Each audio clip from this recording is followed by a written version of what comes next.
For each of the following, state the domain and range and whether the relation is a function or not. So now remember, for a function, we have only one y value for every x value. So if I look over here, I've got repeated x values and I've got two different y values. So that's definitely not a function.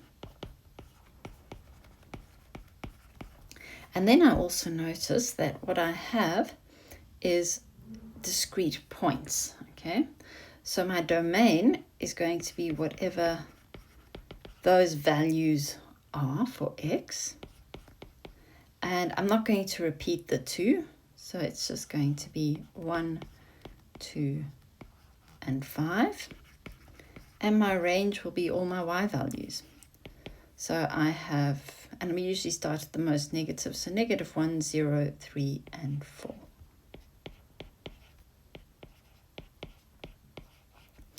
All right, let's look at the next one.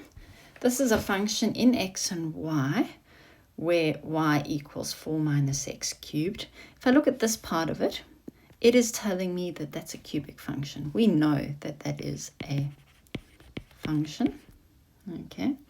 And our domain, can you see there are no restrictions on there? So our domain says that x must be an element of all the real numbers.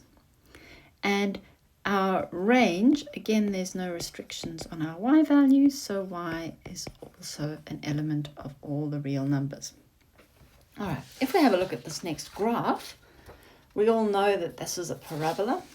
It is a function. There's only one y value for every x value, so we know it's a function. But let's have a look at our domain.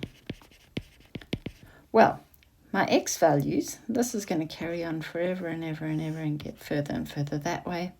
This is going to go all the way and get further and further that way. So we're going everywhere from negative infinity all the way up to positive infinity.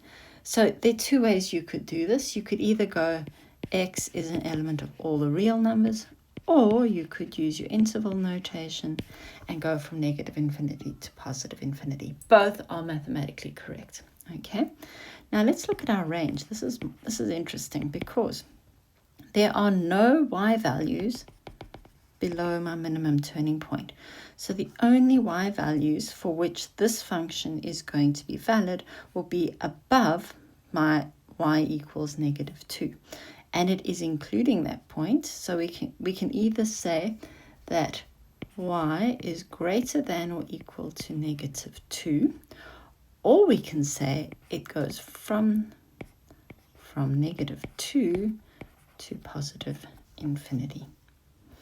All right, let's have a look at the circle. Now, by our vertical line test, this is not a function.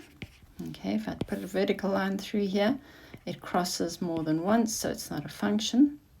And my values for x for which this thing are valid go from -1 to 3, and my values of y are going to go between -2 and +2.